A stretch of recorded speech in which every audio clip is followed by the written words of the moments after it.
the Lydian Spin with Lydia Lunch and Tim Dahl, who I believe mysteriously might be psychically sexting me at this moment after our Valentine's Day special. We are here with Penelope Houston, artist, writer, musician, best known as the lead creature in the Avengers, and has gone many directions since then. Welcome, Penelope. Thank you, Lydia. Good to have you here. One interesting thing I saw while reading over your Wikipedia encyclopedia was you went to the San Francisco Art Institute. Yes. I didn't intend to be a punk rocker. I came here to be a painter and artist, and I went there in 77, like the dawn of 77. What kind of art were you doing then? What kind of paintings? I was grasping at the time. I was doing printmaking. I actually did a lot of prints of large penises. All right, okay. All friends of yours? Off to a good start. All friends of yours, or where did you get these large penises? Oh, yeah. They were prints, lino cuts, so imagined. But, your dream dick prints? Is there such a thing? You brought it up, I'm just asking. Yeah, I know. Can you describe the perfect penis for me? Well, according to your prints. In the drawings and prints, they were large and erect. Well, that's a good start. Yeah. Anything about the shape of the... I think a lot of people feel that way. Yeah, that's how it's... There we go. All right. What's wrong with that? Hey, occasionally a little limpy in the hand. I mean, you kind of brings out... No, it brings out the sadist in me, I must say. No, look, everybody's limp every now and then, let's face it. And, there are no perfect penis. Well, maybe there are. Actually, I think I've had about a... I'm not even going to say. So, your first art endeavor was large penises. Well, not my first, but my first at the Art Institute. I actually do a lot of portraits, and I was doing portraits at that time. Then I started doing a lot of Xeroxes. And yes, was the day. Yeah, it was the day. And I handed in an 85-page Xerox book that I made 5 of, and I got an F in my painting class. F for fucking fantastic. Yeah, because that was before they had... Sense. Yes, they now have a whole department of zines, right? Other art forms, but at that time it was like they just said no. And now I wish I could find. Yes, those things. I mean, imagine they'd be worth something. They were all based on flyers from the Avengers and stuff. Valid. I was looking yes. at. Yeah. Who knows where those lost masterpieces are? On this podcast, we often talk about these weird connections that we have with people we either know, some of us knew, or didn't even know that well. And I taught at the San Francisco Art Institute for one semester, replacing a pregnant Karen Finley. Oh, wow. Under Tony Labat, but I don't remember. That was more the 90s. And my class, because, I'm a high school dropout, but, was there a lot of pressure? Well, you got an F on one of your projects. I thought, not knowing, I always thought there was too much pressure at art school, so there was no grading in my class. Like, the only way you could pass is to create a piece without a budget. And there was no ABC, and nobody could criticize anyone. Like, even if you hated, and we did hate some of the students, you had to find the one thing you liked to try to encourage it. And we also spread a lot of false rumors. I didn't feel that much pressure because I had no idea that to actually graduate, you were going to have to take a whole lot of other courses besides printmaking and painting and drawing, because that's all I took. What did you think that was going to lead to by going to college to take art classes? I actually thought it was going to lead to me living, in an attic loft and being a painter, when wearing a beret. Picasso? Yeah. Yes, exactly. So I didn't really think about it. But then punk rock was happening, and I got in the Avengers pretty soon after that. So I think I was only there for maybe 2 semesters, and then... Did you enjoy it? I lived right there. I loved being able just to walk onto that campus. Where did you come from? Seattle, mostly. I mean, I was born in LA, but I lived in upstate New York and Long Island. Where in upstate New York? Potsdam. All right. My mom was teaching at the college there. And then Long Island for a little while, and had to get the hell out of there. Had to get the hell out of Long Island. Palo Alto. My mom was going to Stanford, and then we ended up in Seattle. So in the Seattle area. And what years were the Seattle? Was the Seattle, well, before 77? Yes. So before things really got started there. Yeah, well, actually, I was hanging out with the Whiz Kids up there in 75, 76, which was kind of Tomato du Plenty. From the Screamers, right? Yeah, the long lost, pre-Screamers. interesting group of characters, the Screamers, which aren't really that well known. I mean, there's still a little underbelly buzz. What is this film that you were in with Tomato du Plenty? After I dropped out of art school and the Avengers broke up, I moved down to LA, and there was this How long were you there for? a couple of years, I So think. 79, 80? Yes. That was a good time to be And there. there was a film director who was making a film with the Screamers and myself and Tell us a little about the Screamers for people that never saw or heard what they were. They did play CBGBs once. I Did see they? them, yeah. Wow. So they were a non-guitar band that started, I think, in 77. They came from Seattle. Tommy Gear and Tomato du Plenty were both gay or bisexual, I guess you'd say. Mostly gay. And then they went down there and they got KK Barrett, who's turned into an amazing art director for films. They had a few other people, but it was basically 2 keyboards, drums, and Tomato. A very unusual setup for the time. Yeah, and Tomato's performances and his amazing... Pretty outlandish. Yeah. Just people should just go and Google Right. Tomato du Plenty. Because there's not enough information on them. Yeah. So what was this film, this lost film? Has it come out again, or It kind of came out. Resurfaced? It was called Population 1 in, I think, its latest configuration. And it was a film about the last person on Earth who was Tomato du Plenty. And by that time, the Screamers had kind of broken up. The director is this Dutch person who sort of took over and started musically directing the band, and then people. So is it a It was a feature length falling film? out. Is it a It's kind of a feature music length film, Was what? but it has a lot of music in it. Oh, okay. Yeah. How was your experience in that? I don't know, I was 20 or something at the time, so I had no idea what films were supposed to be like. But he had these really great sets that he built, and with KK, and there was a little studio, and they did. It all was kinds just a of, good adventurous project. It was very adventurous, and So what else? So now you're in LA. So who are you hanging out with? What's going on? I was hanging out with the Bee People and the Human Hands, and the whole kind of this post-punk group that was happening, 45 Grave, some dark post-punk music, and I wasn't making any music myself. I was just working on these different projects, which involved music, but So what kind of projects? I like was that also film or supposedly with that film, I was making an album as well, Okay. and it just didn't really gel. So then, What didn't gel exactly? You're saying the the album per- or the, I was co-writing some songs with this film director, and Okay, okay. his name I won't even mention. that's fine. I like when that happens. Yeah, I mean, I like, why give somebody? Well, it you just know, didn't work out. Why But so give what somebody next? props? So you're hanging out Right. with all these other post-punks. right? It And was then, a very different. That was kind of a separate scene from the. There was the X scene, and then there was the B people scene. It was a different kind of scene because also a lot of those bands you named, they were using synthesizers, keyboards. They weren't so rock obsessed right or right. punk rock obsessed. Yeah. Yeah, it's weird because at the same time, hardcore was kind of going off and taking over. It was like 80, 81. And I was not interested in that at all. It just seemed like a... Ditto. Yeah. But too macho or just Yes, too much. too broy. Yeah. Too and- bonehead. Yes. Right. Okay. Boneheaded. Boneheaded. Yes. Yeah. As opposed to boner. Yeah. I mean, if it was boner rock, Not boner we'd be in- in. Hey, it was boner not rock. boner Hey, inducing. I couldn't get a hard on for hardcore. Well, could not get a hard on for hardcore. Not to you, yeah, to them it is.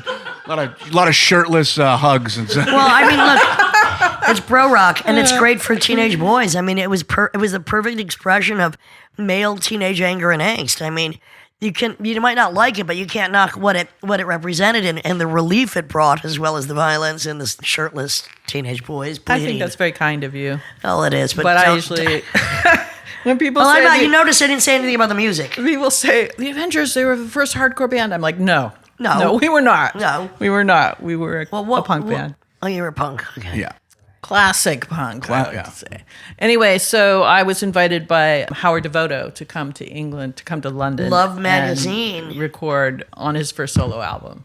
And I think that's when I ran into you. I went to London and was working with Howard, and then I fell in love with a person who's half English and half Greek. and he became my first husband. Ooh. All right. And then And so where did we run into each other? you were hanging Barron's Court out Cemetery? with, Claude and Philly. Of Claude course. Bessie All right, so from let's talk about Slash Claude Bessie for a minute. Magazine, Philomena from Claude Slash. Bessie was a very important person on the LA scene. He was a wild alcoholic Frenchman who wrote a lot of articles and was in a band called Catholic. He was in Catholic Discipline. I met him more in Manchester when he was running the Hacienda, running one of those clubs. And one of my experiences with him was I was doing a show that he put on. And he was really one of the most brilliant poets, but never wrote anything down. He was amazing. And I'm doing a show, and somebody's like, fuck you, you suck. So I threw a glass, split their artery, blood all over the front row, carried on, went back to Claude's house. Police came looking for me. He's like, she left the country. But Claude was just a brilliant poet, philosopher. What else was he doing in LA at that time? Before Slash, he was writing for reggae. He was a big fan of reggae, and he was writing Bizarre. reviews of reggae. And then when So did you know him in LA? Yes, I knew then- him when Slash started. Yeah. Okay. Did you have anything to do with Slash Records or magazine? No, not really. But you knew people that were working there because a lot Yeah. of people worked there. I think Yes. Chris D worked there as well. He did, yeah. And Slash Records had a lot of great bands that were coming out at that point. I feel like Claude left before Slash Records started, but they were there for a few years, and then they moved back to London. And so then you went to London. And that's when I was hanging out So with then you- Philly and Claude. So maybe we met with Philly and Claude. Yeah, because Don't there was a remember. lot of crazy. I remember going to a picnic in Kensington Gardens, and it was like Marky Smith and the whole crew, and a lot of, I don't know, just a lot of different people were there. All attracted to Claude. Yes. Who was just this, Howard like, Devoto like and Antoinette Artaud reincarnated almost. Susie Sue. I went to a party at their house with Susie Sue. I mean, it was just like, yeah, he was really He was a magnet, fascinating and really, guy. he's another person that not that many people know about, but anybody that met him. He had a lot to do with just inspiring the weirdness of the LA scene and then the Manchester and London scene. And then he moved to Barcelona, and that's when I was hanging out with him because I had moved to Barcelona at one point too. So artist turned punk rocker in LA, decide to record, or Danger House approaches you to do a couple of singles. We got together in about June. Our first show was probably June of '77. And by October, we had our first 3-song EP out, 7-inch. 'Cause that's how it worked in Danger those House. days. It was super fast. Tomata Duplenty and was living in this house called the Danger House. Yes. And a couple of the guys that lived there, Black Randy and Rand McNally and David Brown, they started this label. And I think we were maybe the second band they put out. There or were maybe a lot of third. interesting houses in LA that people, like Kid Congo lived in Disgraceland with a few other people. There were those places in the late 70s in LA that were like congregational in a sense. Yes, and when you hung out there, you'd open a closet door and you'd realize that there was actually a bedroom in there and Yes. somebody lived in there. You can So- still find that if you look hard enough. Right? When I first came out to the West Coast and lived in Venice on off Electric Avenue, my bedroom was a closet.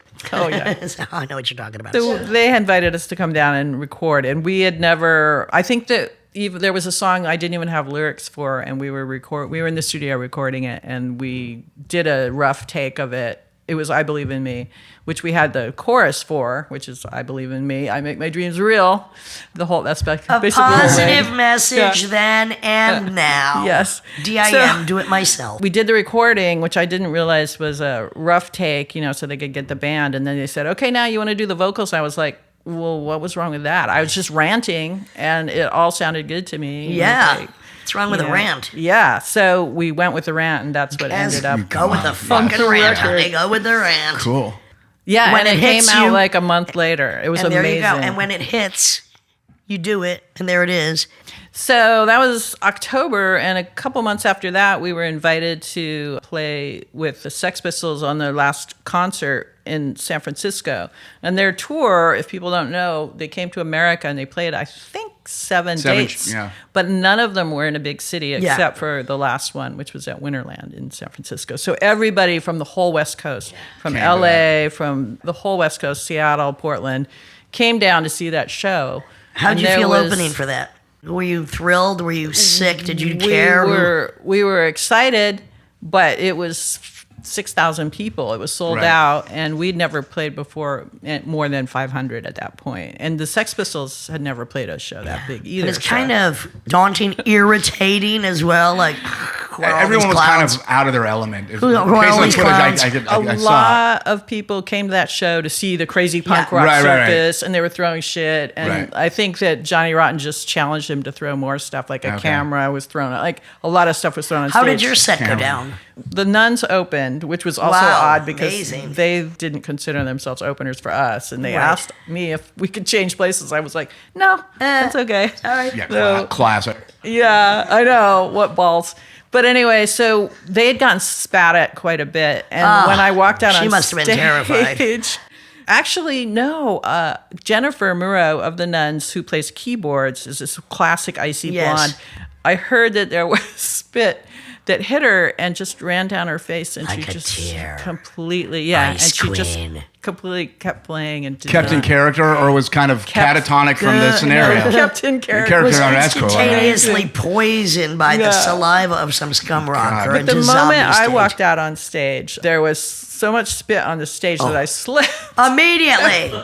I did not hit the floor, but it was like, whoa. Lucky your back didn't go out then. Adrenaline. Human and then I banana looked out peels. in the audience, and it was a sea of faces, and I'd see one person I knew, and then they'd be swallowed up by the sea of faces. Oh, It God. was pretty crazy. And then we played our set, and I think if people see that recording, which is online, the video, you can Avengers see in that, Winterland in what was that, 79?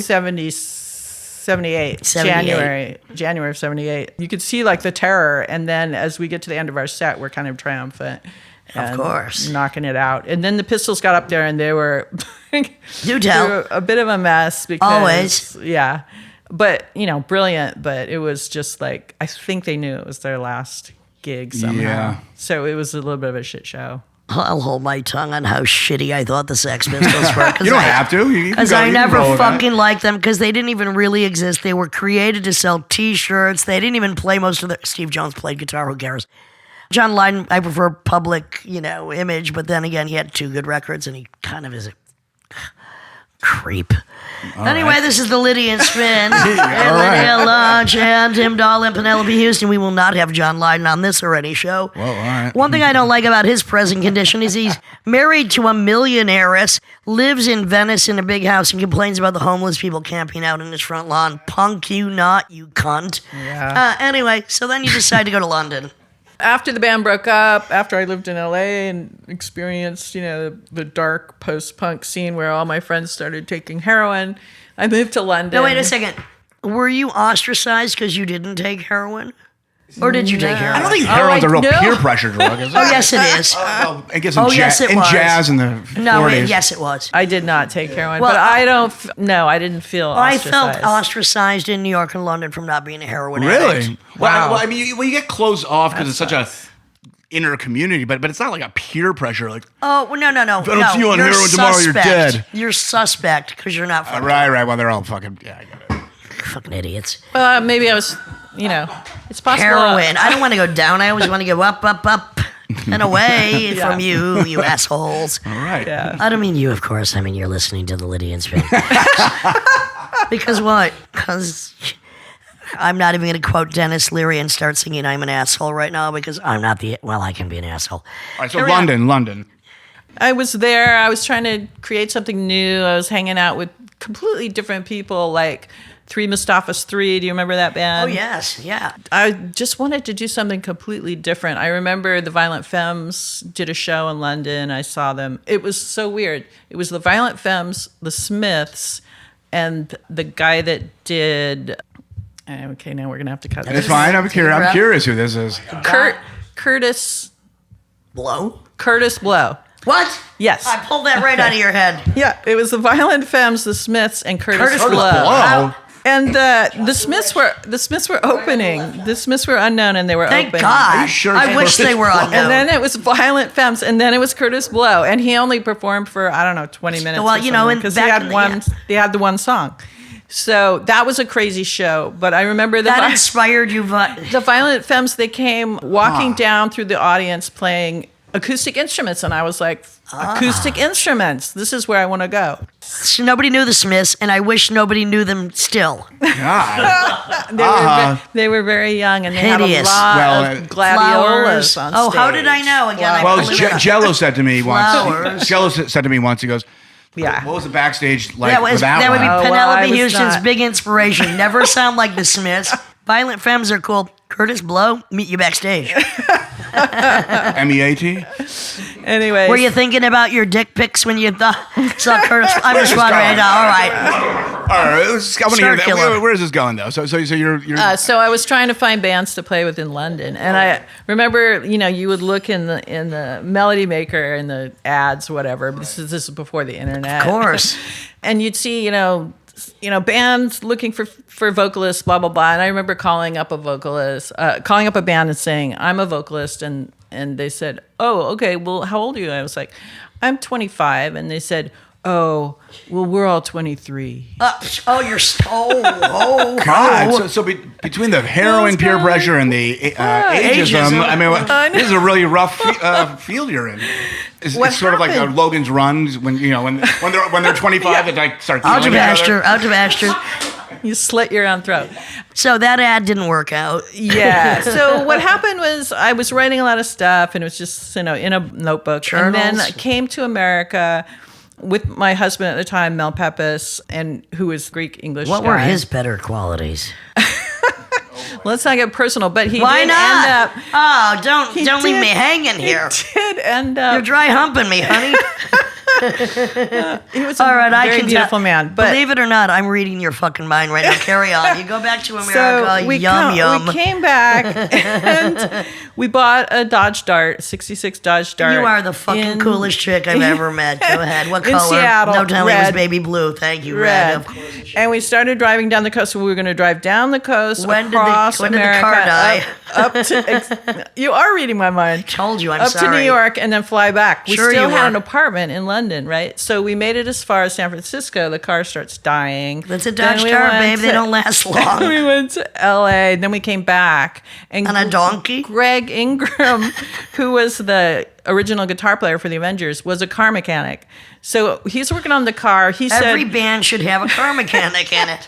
he was like, I have all this music with no lyrics. Do you want to hear it? Yes. So we ended up collaborating on So a couple what songs. year is this then? After this is the circle you did, okay. 81, I think, or 80. That was a fast circle, honey. Yes, it was. All right. Yeah. So What I happened to the got Dodge back. Dart? Buried in the backyard? Darts, it lasted for quite a while, but They always die. It was falling apart. Yeah. At least it was red. Yeah. But you could work on it. You could open that hood and see everything. Now you open a hood of a car, you're like, what? You It's plug a mystery. computer in, they tell you. I mean, I find Exactly, cars yeah. like men right now pretty repulsive. I mean, I just Roar. No, excuse me. Let me restate that. Men are like cyborgs now. No, I'm saying cars have no style. Most men have no style now. Sadly. This is the problem. All right, Sadly, let's this go is back to true. basics. Things had more style in They certainly- in the 60s. But, men that were born in the 70s probably are going to be easier to get along with than men that were born in the 40s or 50s. Well, it depends on how much dirt you got on them. Well, but anyway. depends when you met them, too. I mean, So then I started doing a whole acoustic thing, and I had this. Inspired by the Violet Femmes. Yes, and I had this whole kind of dark folk thing going, and I stayed in San Francisco, and I never left. So did the dark folk that you were doing, because as a writer, as somebody that had journals you'd been keeping, was it something you were drawn toward because the lyrics, the words are more present? Accessible, yeah, they're up front. And I mean, whatever folk means, because I mean, it's generic like every term of music. So whatever you interpret that to me, what was the instrumentation you were using? The very first show we did was at Hotel Utah, which is a very funky I know that place. little place with a balcony. I Yeah. love the balcony. I think at that show I had bongos, Casio keyboards, mandolin. Mel was playing mandolin. Love the mandolin. And then maybe an accordion player or a guitar player. It was very loose. And Well, that- so was everyone kind of just coming to the crazy. table with their own interpretation, or did you have like your own? No, it Arrangements was that Kind you of found. folk cabaret. It was like, yeah. And we had all these backdrops, and there were all these different bands. It was Were you kind doing of the a backdrops? I did one of the backdrops. There was different groups with different backdrops. It was very arty and Folk kind cabaret. of vaudeville, Folk cabaret. vaudevillian I thing. can smell it from here. And then As I Danita started to get Sparks a once said, little we're bit- show folk. We're show folk, honey. It's what we do. I started to get a little bit better band and start writing songs myself and the music part of the songs. I always wrote the lyrics. And then things got just better and better. And I went to Germany and suddenly I was going to get signed. Maybe it was 83 when I came back, not 81. The first record came out 86, 87, and then Germany started happening at the beginning of the 90s. Yeah. And then I got signed to Warner's. Yeah, because And that everyone like was signing everyone right around that time. 92 or something. And Yeah. signed as, what did they think you were? A folk artist? A Yeah, yeah. neo-folk artist? Yes, neo-folk. That's what they called it. And was that Warner's I was US or Warner's Europe? Germany. Did you get a Of good, course. good cash advance on that one? Queen of neo-folk. And I bought a house. Exactly. That was the day when those were the When days when am I moving in? there you go. Smartest thing I I should ever be staying did. with you. Of course you Those bought a cash house. advances back then were a thing. Congratulations. 25 years ago. Here's a lot Yeah. of money so you can practice and be Well, a band. and you know what? You could afford buy a to house buy a house instead. 25 years ago. Good for you. Congratulations. Yes. Neo-folk, here we go. I know. Were you living in Germany when they signed you? No. I was just touring there a lot. Okay. A lot. And there were a lot of interesting people that came out of that scene. A lot of people who were starting to do punk that came from I'm starting to do folk that came from the punk scene, like Exene and John Doe. So I guess you also co-wrote with the Green Day guy, Billy. Oh, so Was that a couple of years later? Was that an arrangement of That he must have approached- made some good royalties, honey. Whoa. people kept asking about the Avengers, Right. because the Avengers Pink album had come out in 83, and I was living in London at the time, and then came back, and the people were like, yeah, sign here, because your whole band is signed, so if you don't sign, you don't get paid. Basically, I was like, okay. So then, like an idiot, I couldn't afford a lawyer at that point. So we were on this label, CD Presents.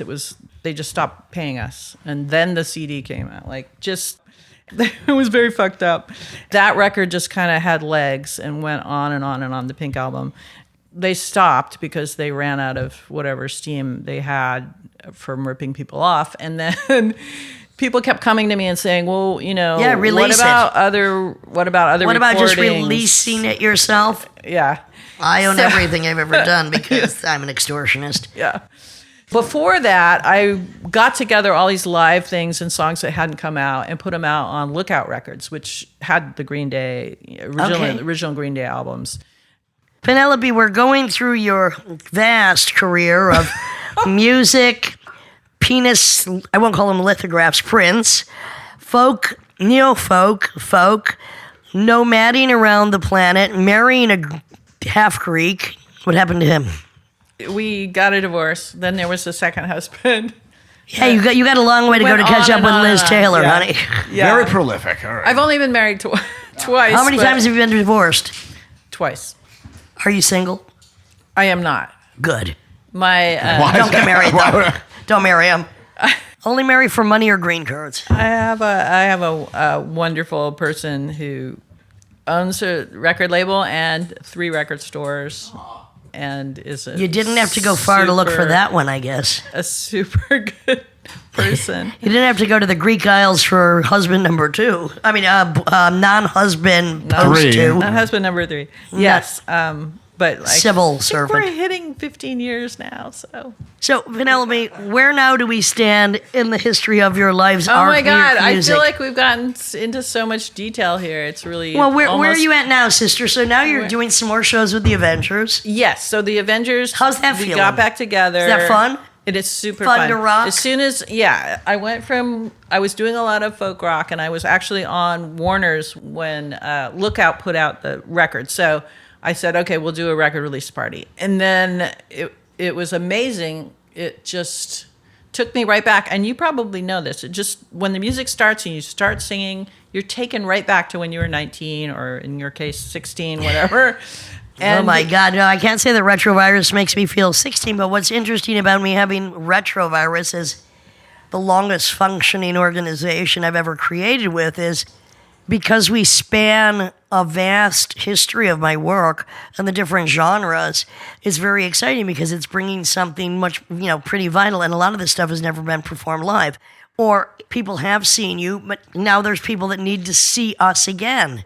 And, the age of the audience is great because it is, in my case, from 20 to 70, but that's I would your say, point. I would say it's wider. I would say 15 to 80. There we go. Well, I don't card them, but I have that too. Exactly. Yeah. And it's important. And I think it's really important to do music that isn't pretty, that is strong, that is female driven.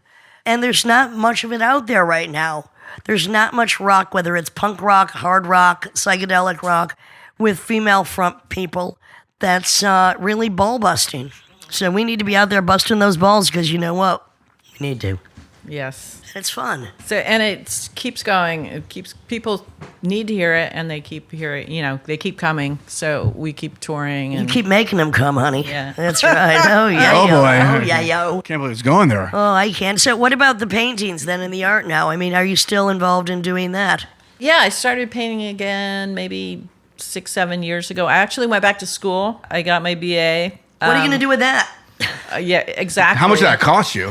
Not that much. All right. Not So you that did it much. correctly. You But I didn't- did find out that everything I did at the Art Institute and before that, it was like I only did drawing, painting, and printmaking. I was like, oh, I need to take all of the basic elements you need to graduate. Okay, So I had to and But So- I redo mean, that. so anyway, I mean, you look, I feel you're a natural born artist or you're not. Some people go to school, some people go to music school, art school, whatever. What did it really give you to not only go to art school when you were young, but go back to it?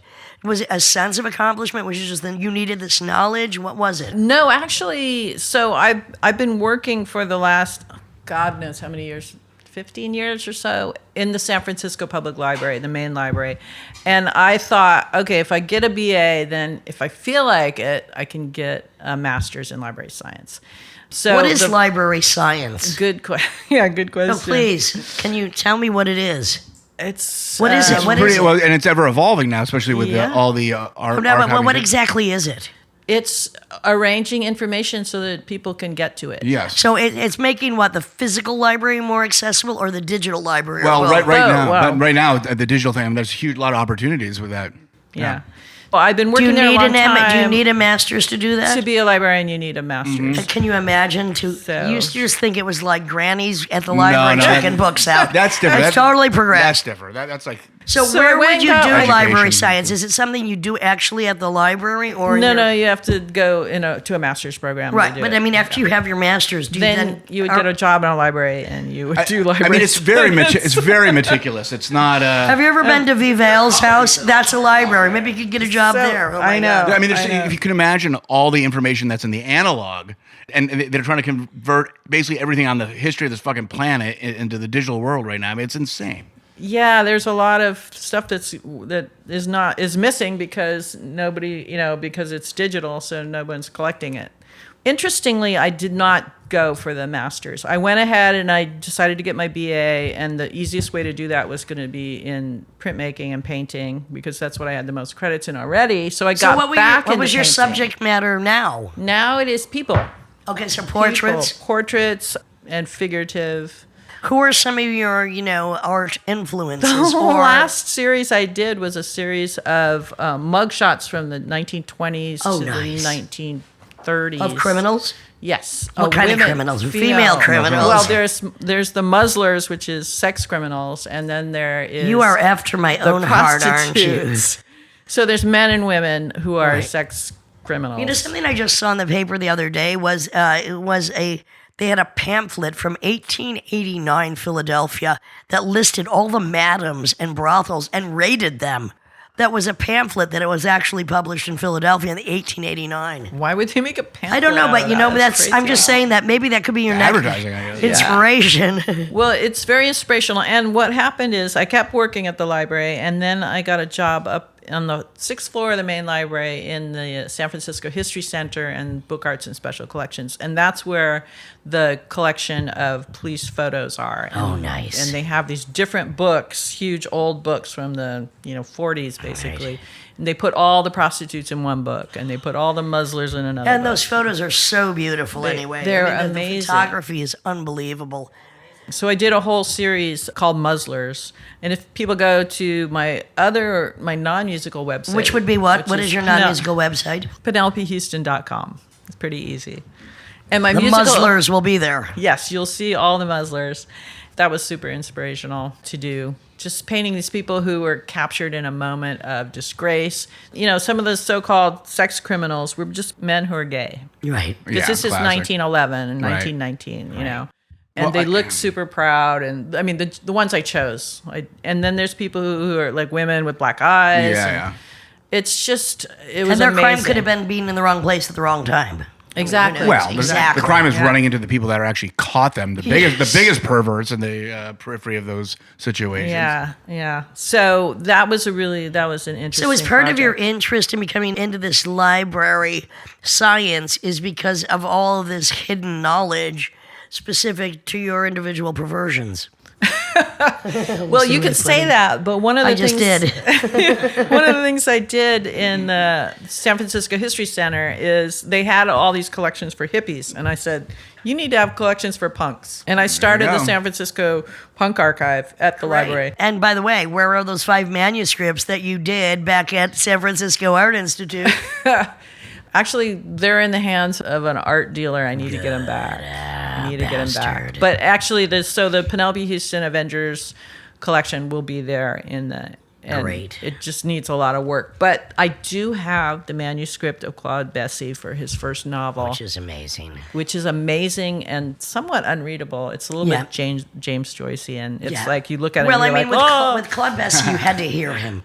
Yeah. You had to hear I him. kind of feel the same about Joyce. Reading it's kind of tough when you hear it. It's like, that sounds cool. I don't know what the fuck's going on. Yeah, we have a lot of really amazing stuff in there, so people should come up there to the sixth Come to floor the and library. see Because it. look, I mean, look, people are so used to at this point reading or not reading on their computer, but there's something about the smell of books, especially the older the better. There's something about a book's olfactory patina. Old paperbacks. There's something about, you have to read Henry Miller in a dog-eared paperback copy. You can't read them on your fucking computer. You know what I mean? And there's something about holding it in your hand. And what I still think is what's amazing, if anybody, and obviously some of us do read, is that it's an onanistic sport. But I mean, if you're like me, I'll find passages, and I don't care whether you want to hear it or not. I'm going to shout these out to you. One show I wanted to do was called Dirty Old Men, and it was just me reading all my favorite Dirty Old Men. Oh, trust me, I'll get there. Going now from art, punk rock to library science, God knows what the future holds for the children who need to be educated. Because face it, most people right now, they're pretty fucking dumb. But of course, now the ones that are listening to the Lydian Spin.